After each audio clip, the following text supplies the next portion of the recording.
Hey guys, it's Kai. Today I'm going to be not so much playing Knights Chronicle as just talking about it. I really wanted to make a video about what I think are the best units in the game. Disclaimer before we jump into it, it's definitely going to be super personal. I firmly believe that this game is open enough that based on playstyle, based on team composition, the best units are going to change for everybody. They're going to be different for everyone. This is just what I've observed based on my playing in Arena, my playing in PVE, things I've used, things I've fought against, all that kind of stuff. So let's hop into the Codex, since I don't have everybody that I'm going to be talking about. I'm going to break it down based on role. We're going to do tanks, then damage, then support, and in damage I'm going to separate it based on PvP and PvE, because it's a little bit different. But yeah, let's start with tanks. For our number 2, we're going to go in and find Claude. Look at this edgy boy with his, like, what is it? It's like caution tape, but with runes or something on his big coffin. Anyway, coffin tape? I just got it. He's really good. I think he was the best until very recently. Spoiler alert. But he does a phenomenal job of protecting your team, of doing of AoE taunting. He has CC on his 2. He can provide looming death support. He's really strong, especially because of that 3, giving him self-damage immunity, giving the team evasion, and providing a heal off of Dirge Ghost Girl. That's really strong stuff. The fact that if someone removes the buff from him, they fall asleep is also key. That hard counters Ruby. That does a lot to Rue. He can really shut down a lot of strategies that way, and with the CC that he has on his 2. So let's talk about our number 1. For that we have to go into the Shadow Guild, because number 1 is the new boy, Amon. Look at this boy. I think he's hiding a booty under that coat.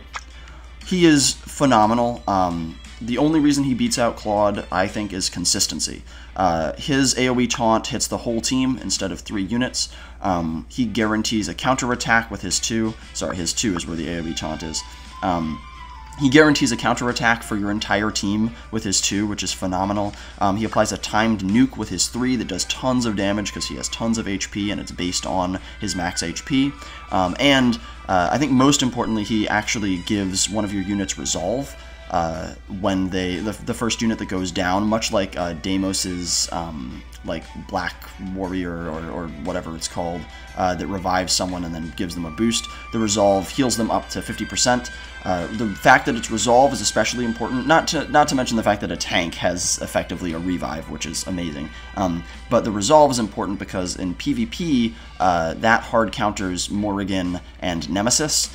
Resolve is better than revive right now anyway, I think, in PvP. It's a lot of qualifiers, but because there's so much anti-revive, I think applying resolve, especially attached to a healing effect, is slightly better than banking on them not getting the anti-revive off. So those are our tanks. Let's talk a little bit about damage. We'll start with PvP. There's an honorable mention that is actually for both PvP and PvE, and that is going to be this boy, Taiyo. Taiyo is super cool. I love his hair. His collar is the most insane thing I've ever seen. Try cosplaying that. But in addition to having cool design and sick abs, he does a ton of damage in both PvP and PvE. He reduces Counter-Strike and Multi-Strike chances from enemies, which is also, again, really good across both of those. Stopping bosses from counter and multi-attacking is really good because they do a ton of damage, as well as, say, I don't know, Kayn, for example.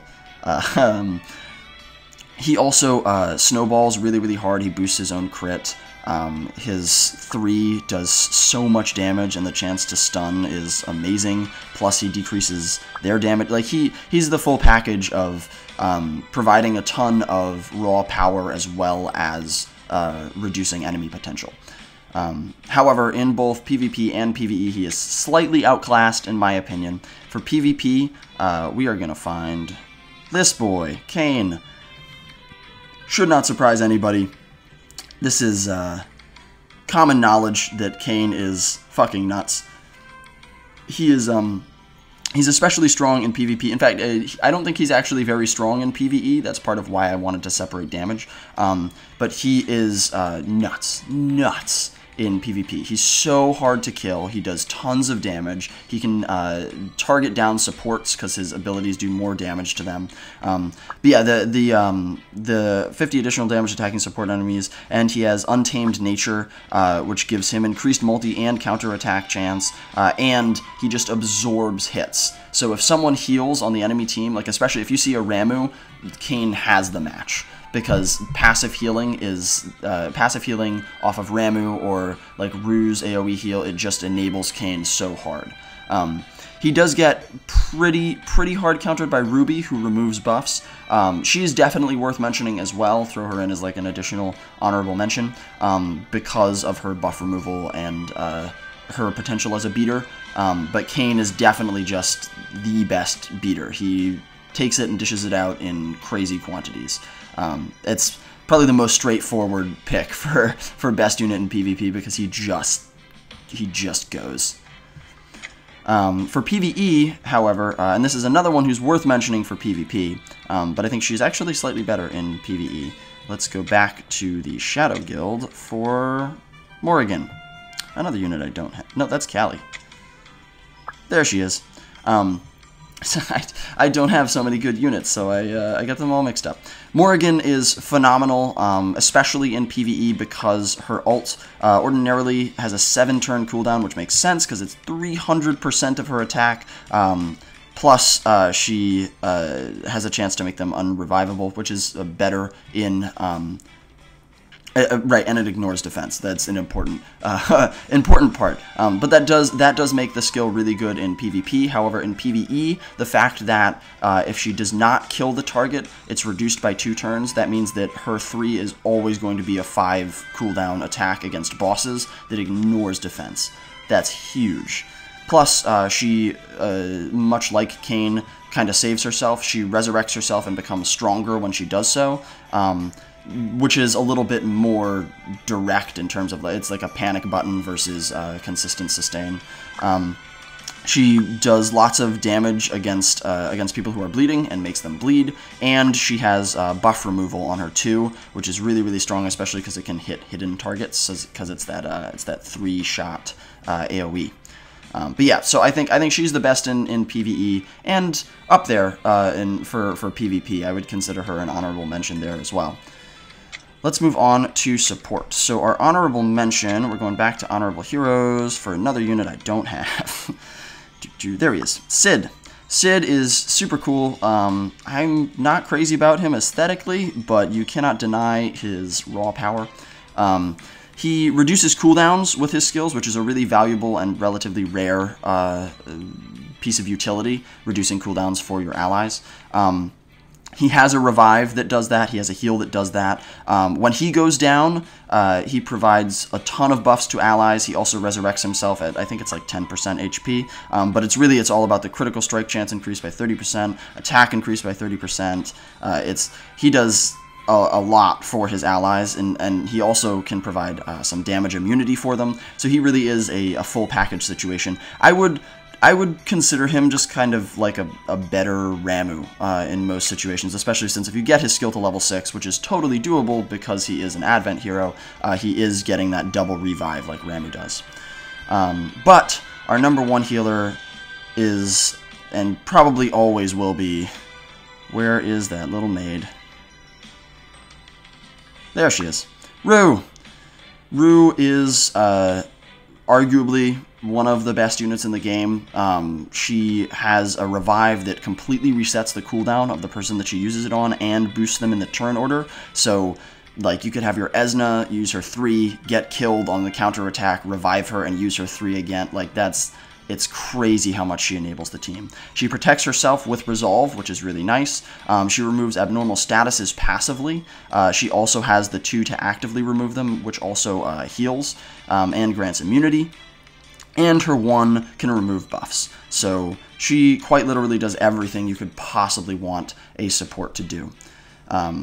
So now that we're down to the end of that, and I should mention there are a lot of other units that are really strong. Like Lifa is super good in PvE. Ruby, like I said, really good in both PvP and PvE. Callie is phenomenal. A lot of, like, I can go on and on about the units that are really, really good, but these are the units that I think are the most consistent, the strongest in the most situations. And you might disagree. That's completely, you're right, and it's totally, I think, individual in terms of what is actually the best. So let's go ahead and do a summon, because I do have 200 gems. Just a fun way to end the video. Oh, my cat Westley has joined us. Hello, Westley. How are you? You guys can't see him, but he is the cutest cat in the world. Alright, let's summon.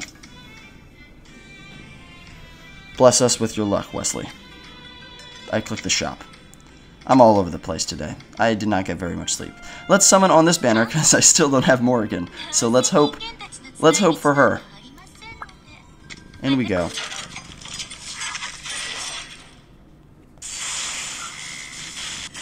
Okay. Nope. SRs. Oh, and 4-star at that. Yikes. We're looking at 1, 2, 3, 4, 5 stars, and otherwise some pretty underwhelming SRs. Oh well, it was worth a shot trying for that YouTube luck. Anyway, thank you guys for watching this video. I hope you enjoyed it. I hope it's helpful for you, especially in sort of considering who to reroll for or otherwise work with on your teams. If you did like the video, do all that YouTube shit down below. You know the drill. I have been Kaiju, and I will see you guys around.